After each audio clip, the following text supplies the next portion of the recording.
Good morning, YouTubers. I had a go in the F-35 last night. I was quite drunk, but you can do that in VR. There's no rules, you see, and flew it about a bit. And I just thought this morning, go on then, we'll have another go in that. I quite enjoyed that, and had no sound, none at all. But apparently it recorded the sound okay. I'm very pleased to say. So we did a bit of hovering, transitioning into the hovering about, and then transitioning into forward flight, and then coming back in and transitioning back into the hover and landing. So good practice. It's all good fun. Of course, the military wouldn't let me near a real one. But I can go in the simulator anytime I want. I've probably got more hours flying the F-35 than the actual real pilots have, because it costs so much money. They're really mingy on the flying hours. They put all the pilots in the simulator. They do. You can't, there's no such thing as a dual controlled F-35B, not that I'm aware of. So all the pilots go to the simulator, and they all have to pass all the tests in the simulator before they're allowed to sit in the $100 million plane, and they still crash.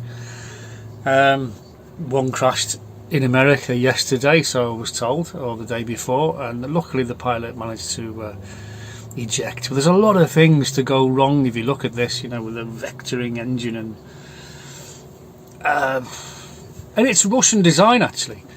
I can't remember the name of the actual aircraft, but the Russian Navy experimented with this idea of this flap that comes up and blows cold air down, and the vectoring nozzle that goes right the way down. They had something like that, I think, in the 80s.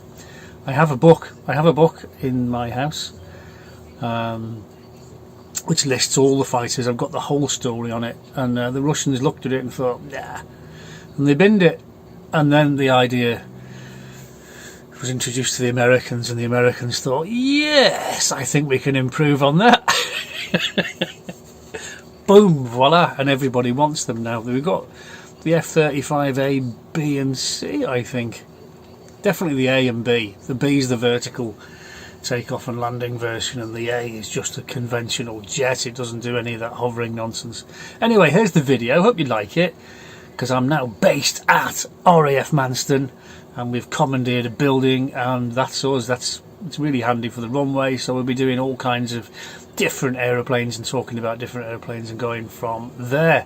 So enjoy. It's a much nicer day today in Manston, I have to say. It was foggy right down to the ground yesterday. I had to turn the weather off. I don't like doing that, but we're back on real time and weather in this video. Enjoy.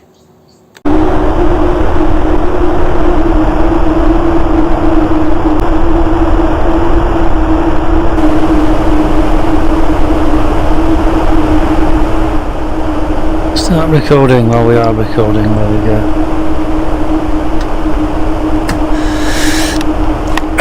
Unfortunately, I don't have any sound, so I'm doing this completely deaf, which is annoying. So let's take the brakes off. We saw the F-35B yesterday, and the problem with VR is it's a bit temperamental, it's a bit faffy. You have to keep shutting things down and starting them up again, rebooting the computer until everything works. So let's apply some power. There we go, canopies shut, and we'll just do some hovering for now on, because we don't have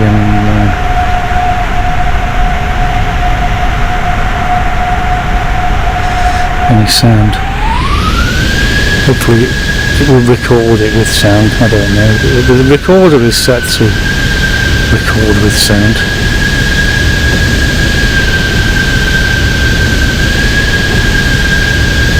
And it's much easier when you're a helicopter pilot to fly this in the hover anyway. So I'm just going to do some hovering with it, because that's one of its major achievements, isn't it? The fact that you can take off vertically and land vertically. But if you've got loads of weapons on board, you're really heavy, and you may find that you can't actually do that because you haven't got any fuel on board. If you're too heavy to take off vertical, what are you going to do? You're going to have to use the runway. And if you're light enough to take off vertically, that means, because what I've done is I've taken all the weapons off, so it's really light. And I haven't got much fuel. I've got 28% fuel, so I've probably got fuel for a couple of minutes. 30. Oh, look at that. Full power and it's not going up. Oh, it's going up now.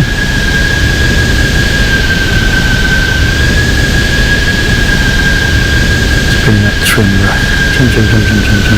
Come on. So get away from my tower. Fall. See them all shitting themselves in the tower, can't they? I can't hear the engine, so I can't keep the pitch correct, can I? I've only got the visuals. The visuals are my only. And there's a rev counter on the dashboard. I haven't got the time to keep looking at that.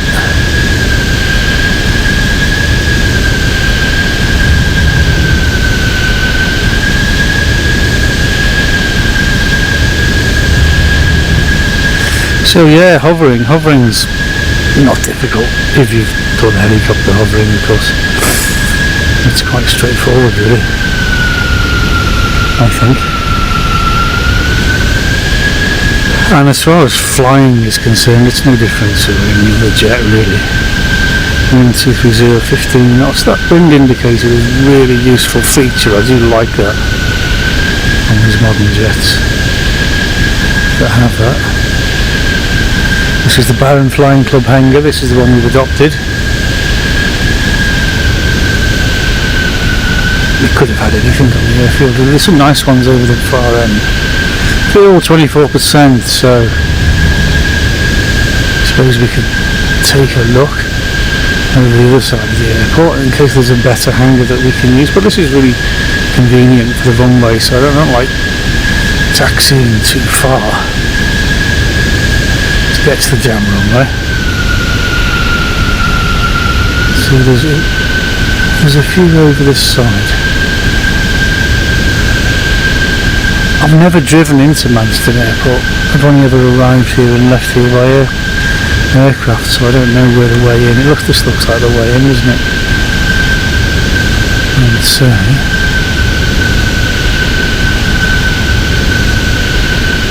some nice hangars here.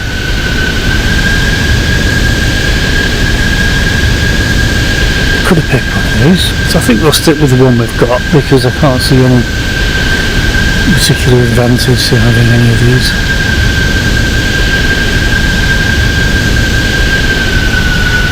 Especially if we put the airplane in the hangar, but you see, it's not like a garage, you know. You don't taxi the plane into the hangar, you stop outside the hangar and the ground crew will sort it, putting it away and getting it out. There's a plane in there anyway. Look, someone's drawn a British Airways 737 by the looks of it. Right, so yeah, transitioning from hovering to full forward flight is you just raise that nozzle slowly and surely, you see. As the forward speed comes in, you raise it a bit more and a bit more and a bit more. Let's transition. How much fuel have we got? 19%. So we're transitioning now into forward flight. Can't do it too quickly, the thing will drop out of the sky. You've got to give it a chance for the wings to fly. 160, 170, that's good. Okay, I reckon that's enough. Let's have the nozzles all the way up. And automatically pulls the gear up as well if you forget. Afterburner comes on.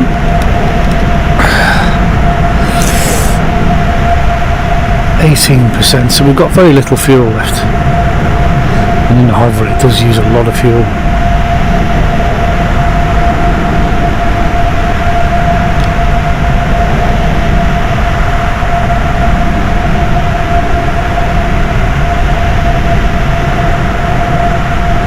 300 knots. Spitfire will go this fast. This will go a lot faster than a Spitfire, and the rate of climb is tremendous on this. It's not really a sort of thing you can have flying lessons in, but it's good to play with it and just show you. Because taking off and going vertical, I mean, this thing can do it. It just goes straight up, and it's only a single engine, don't forget.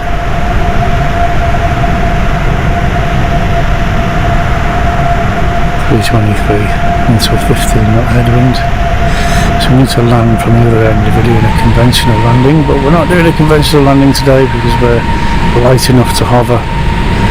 So we'll be coming in for a hover landing and we'll be landing back at the Barron Flying Club. Now the actual pilots who fly these F-35s, they have a big fancy helmet with VR integrated. The helmet costs about £300,000, so they can see, they've got all kinds of information coming up as well as seeing where they're going. They can see enemy aircraft through the floor of the aircraft, you know. All these little boxes come up to make your flying experience that much better. Okay, so we're now going to transition back to hovering. So this is the estate we need to look at to approach the grass runway. So we roll out on that heading. We should be lined up with the grass runway there somewhere. Yeah. Okay, so we close the throttle. Air brakes. Extend the air brakes so that we can bring the speed down to gear lowering speed, which is about 250. 6.5 gear in transit, and then we need to transition into the hover. So we start pulling the nozzles out.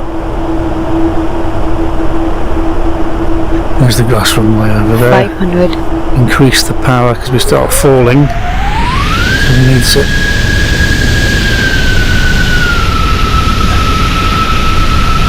not fall. 100 grand each, these things. I mean, the military wouldn't let me stand near one of these, let alone sit in one. So no, I've never flown one. That's not to say I can't fly the simulator anytime I want. So there's our hangar, which is just at the back of the main hangar there. Fuel 14%, so we really need to land really. We're going to bring the aircraft into land. Nozzles I need to adjust slightly to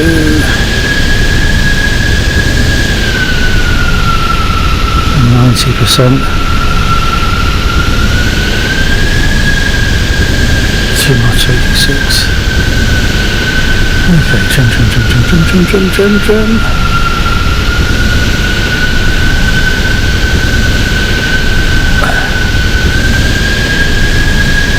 Don't forget, these things are meant to operate from aircraft carriers and things like that, so when they're coming into land they line up with the ship and they come in sideways and actually get themselves sorted out in the hover. So and they whoa.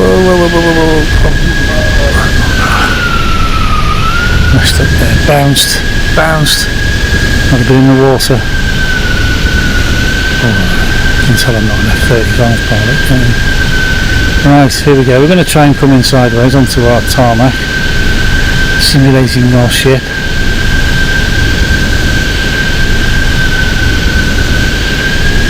Assuming we're light enough at 11%, definitely light enough.